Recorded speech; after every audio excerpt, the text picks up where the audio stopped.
I didn't read a single YA book this month.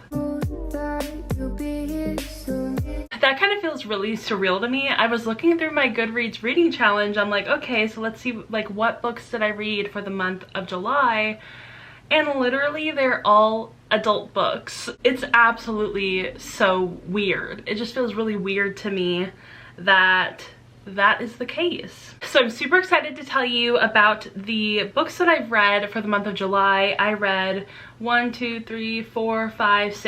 books in the month of July. I had been trying to aim for like 10 books, but I really couldn't get there. But I'm very happy with 7. I think that's a great number. So the first book that I read in July was A Heart of Blood and Ashes by Milla Vane. And I'd kind of seen this book floating around on Twitter around the beginning of July, end of June.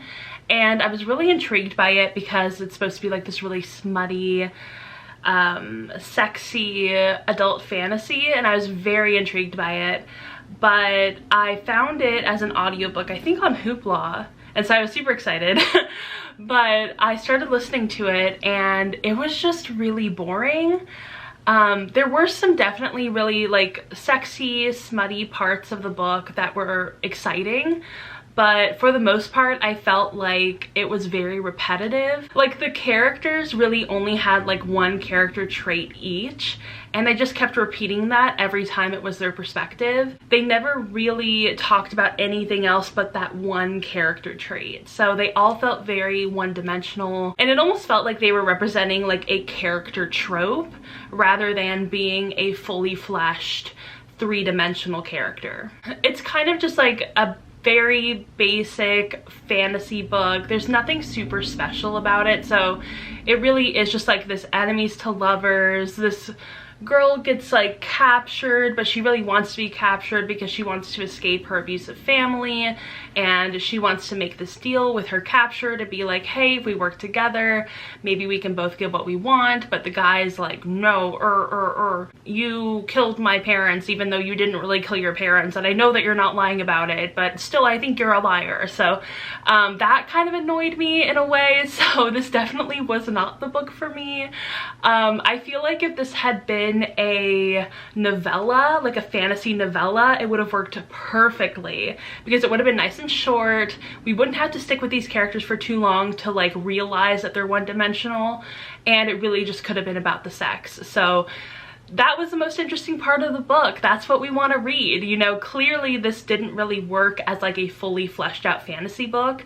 It should have just been a cute little sexy novella. And I ended up giving that book a 2 stars out of 5. I feel like that might be a little generous, but I am gonna stick by that rating. Also, I just made my first pumpkin spice coffee of the year, and it's amazing. It's so good. It's the pumpkin spice ground coffee from Starbucks, and then I put like a dash of vanilla in there, and I also had some pumpkin spice sweetener, so I put a dash of that in there and some oat milk, and it's, oh my gosh, it's amazing. The next book that I read in the month of July was Trick Mirror by Jia Tolentino, and this is a nonfiction collection of essays, and this has been very, very popular on TikTok.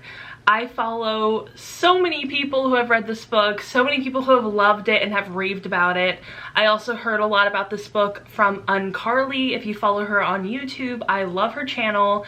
She has definitely been very influential for me reading more adult literature, and it's been so much fun, so I would love to thank her for that. I know she's definitely not watching this video, but I love UnCarly. I just love her channel. She's so much fun. So I expected to really, really like this book, but I was highly disappointed. I think I said on Twitter, I was like, oh, the tagline for this book is reflections on self-delusion, but really it's reflections on self-aggrandization, because it's just so clear that Jia Tolentino, throughout this entire collection of essays, thinks she's so smart and so intelligent, and she just sees past all of these things that people fall for all the time because they're so simple. And I just didn't really like that vibe because the thing is that it's not necessarily that she has anything interesting or new or fresh to say. It really is just a collection of book reports, of glorified Wikipedia summaries. And I was really disappointed in this book because so many people hyped it up as like, this book is so smart, it's so witty, she has so many fresh new things to say, it's so interesting, I learned so much. But it really was just like the ABCs of white feminism. It was the ABCs of don't trust everything you read on the internet. It was the ABCs of like all of these very simplistic topics that we've talked about for years. Like, none of the things that were said in this book were things that I hadn't heard on Tumblr like 10 years ago. So I was definitely really disappointed that like so many people were hyping it up as something that it wasn't. And I've also seen so many people be really intimidated by this book and feel like they're not smart enough to read it. And I promise you, you are 100% smart enough to read this book and to realize that it's not as great as everybody says it is. So I ended up giving this book a 2 out of 5 stars. There were a couple of essays that I enjoyed. I think the two that I really liked that stand out to me are the one about when Gia was on a reality television show. I thought that was really interesting because it wasn't necessarily a commentary on reality television. It was more of just a recount of what she experienced on that specific reality television show. And then the second essay that I really enjoyed was about rape culture at her specific college campus, which I really enjoyed as well. I thought that was really well done and very interesting. And I realized as I was reading this that the two essays that I really enjoyed the most out of this book were the ones where we got to hear more of Gia Tolentino's actual perspective and actual lived experience instead of her regurgitating whatever Wikipedia page she came across that day. The next book that I ended up reading in the month of July was Writers and Lovers by Lily King, and I gave this a 5 out of 5 stars. It was definitely my favorite book of the month. It was so good, and I was so glad that I finally ended up picking it up because I have been trying to make a concerted effort to read more of my book of the month picks. So this one was from March of 2020. I'm definitely a little behind, but I loved it so much. I could relate to it so deeply. So this book is about Casey, and she has just lost her mother, and Casey is also a writer, but she's going through a really tough bout of writer's block because of her mother's death. So she's been really struggling to finish her manuscript and to kind of get it out there to agents and publishers and whatnot. And then she ends up meeting these two men. They are both writers, but one of them is much older than Casey, and then the other one is kind of more around Casey's age. And she ends up jumping into this affair with both of them, and it's very... I wouldn't even call it tumultuous, it's just very realistic. As you're reading this book, you almost start to feel like you know which one she should choose, and it just, throughout this entire narrative, you kind of go back and forth of like, okay, maybe this one, okay, maybe this one. And that's why I feel like it was so realistic, because both of these men had like very good pros and very good cons for both of them. So it was very hard to like see which one she was going to choose. And I also really liked the discussion on grief, the discussion on how grief affects your work, how it affects your creativity, how it affects your life in general. So I could totally relate to Casey in that aspect, and I would definitely put a trigger warning on this book for grief, for loss of a parent. I've never lost a parent, but I have gone through this kind of grief before, and it's really gnarly, and it can definitely bring up those kind of emotions if you're not ready to deal with them yet. So I would definitely put a trigger warning on that for grief. Just beware of that. It is very intense. I definitely cried a lot during this book, but it was a very healing experience. So I really enjoyed this book, and I 100% recommend it, especially if you are a writer as well. Read this book. You will just completely be immersed in it, and you will really see yourself in it. The next two books I read were kind of, I had similar feelings about both of these books, and I ended up rating them exactly the same. They're both 3 out of 5 stars. And the first one is Conversations with Friends by Sally Rooney, and the second one is Exciting Times by Naoise Dolan. They're very similar books, so it's kind of hard to talk about them as separate entities because they are very similar. Like, they both are following this girl in her 20s, an Irish girl in her 20s, and she is in this like love triangle affair sort of deal with a man and a woman. And so there's definitely very many similarities between these two books. Conversations with Friends, I enjoyed a little bit less than Exciting Times, but I will say that Exciting Times has some problematic elements, and I'll definitely link a couple of Goodreads reviews down below because I think that there are some really interesting conversations to be had about these aspects that I don't really feel like I can speak on, so I'll definitely have to link some Goodreads reviews down below. But I did end up, you know, as a whole enjoying that book more than Conversations with Friends. I will be really intrigued to see if I end up picking up Sally Rooney's new book, because I decided to start with that one since I had already seen some of the mini-series. Is it a mini-series or is it just a TV show of Normal People? And I didn't really like it. So I figured I should start with Conversations with Friends and not read Normal People at all because I just knew I wasn't gonna like it. And then I ended up not really enjoying this book. So we'll see if I end up picking up her new one.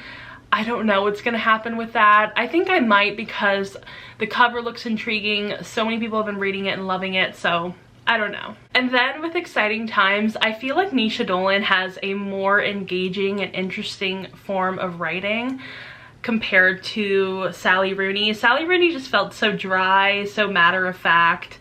Just, it wasn't as fun as Naoise Dolan was. I think that she had more fun with like the language and the writing style and the dialogue, so it was definitely more engaging in that way. But like I said, some problematic elements, so it didn't necessarily get a 4. I think it could have gotten a 4, but I gave it a 3 instead.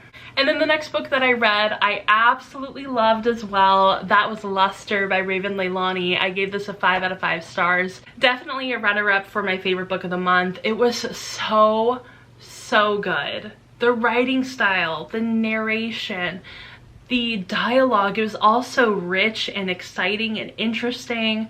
I loved this book so much. These are definitely the 2 books that I would highly recommend out of all the books I read in July. Just like pick these books up, they are so good. Like if you need a book about a young woman trying to find herself in her mid-20s, this is the book for you. And like I said, the narration was so engaging. Like it was so funny, witty, it was dry, but in like a really great dry humor kind of way. The main character was so funny without even trying to be funny. She was so uninhibited in a way. It almost felt like this newborn in her 20s, just like figuring things out, and it was so much fun and I really enjoyed it. I feel like, you know, coming of age, figuring yourself out kind of novels with a character in her mid-20s, just they hit different. They're so good, and I would love to find more books like that. So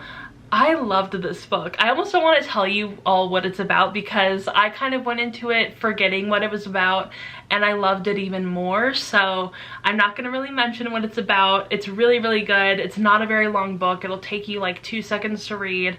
It's so good. I highly recommend. And then the very last book that I read of the month of July, I literally read it the last day of July, and that is The Girl He Used to Know by Tracy Garbus Graves, and I gave this a 4 out of 5 stars. So actually, my mom ended up picking this book out for me from my bookshelves.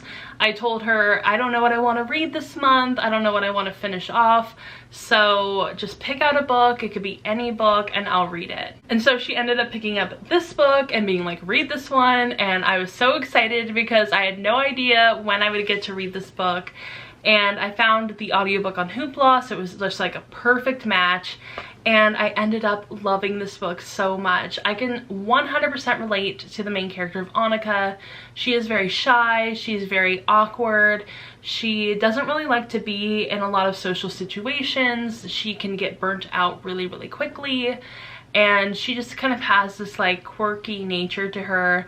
I really, really loved her as a character. I thought it was really fun to read from her perspective, and she's so sweet. She's so charming in a way, even though she doesn't mean to be charming. And I just really, really related to her. So basically this is kind of like a second chance romance kind of book. It follows Annika, and it has these like dual timelines where we follow her in the 90s when she is going to college, and then we also follow her in the very early 2000s when she is like an adult and she's out in the world. She works at the library, and we follow her as she rekindles a romance with one of her boyfriends from college. I will put a little bit of a content warning on this book because the end like quarter of the book has a lot to do with 9/11, so I will put that out there. I don't know if I would have been so excited to read this book if I had known, but I still feel like it was handled pretty well. It wasn't like gratuitous or anything. It just kind of came out of, I guess it shouldn't have come out of left field because I knew the entire time it was set in 2001, but it didn't really click in my mind until like 75% of the way into the book, where I was like, oh wait, I didn't realize that this was gonna happen. And it's not mentioned in like the synopsis, so I was a little caught off guard. But other than that, I really, really enjoyed this book. And I think it's also another one of those books of, if you're looking for a coming of age in your adulthood kind of books, this is perfect for you. All right, so those were all of the books that I read in the month of July. Look at those. I only don't own, I think, 3 of them, right? There's 3 of the books that I don't own. So here's the 4 that I do. And I absolutely loved all of these books except for this one. So these are the ones that I loved, and I just thought that they were so much fun and having such a good time reading these adult books, loving these adult books, and I am just like really enjoying getting to find more of them, because every time I go to the bookstore now, or I go to the library, or I go to like a book fair or whatever, I look for the adult books now, and it's so much fun. I really know what I'm looking for, and I really know what I like now, so it makes it so much easier. I hope you all enjoyed my wrap up. Let me know down below in the comments what books you read for the month of July, what books you liked, what books you didn't like. I want to hear all about it. And if you enjoyed this video, go ahead and give it a thumbs up and subscribe to my channel. Also go ahead and follow me on Instagram, Twitter, Goodreads, TikTok.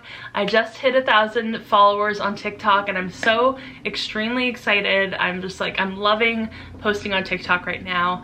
So all the links are going to be down below for all of those social media sites, and I will see you all in my next video. Bye! Ooh, I thought it'd be me and you.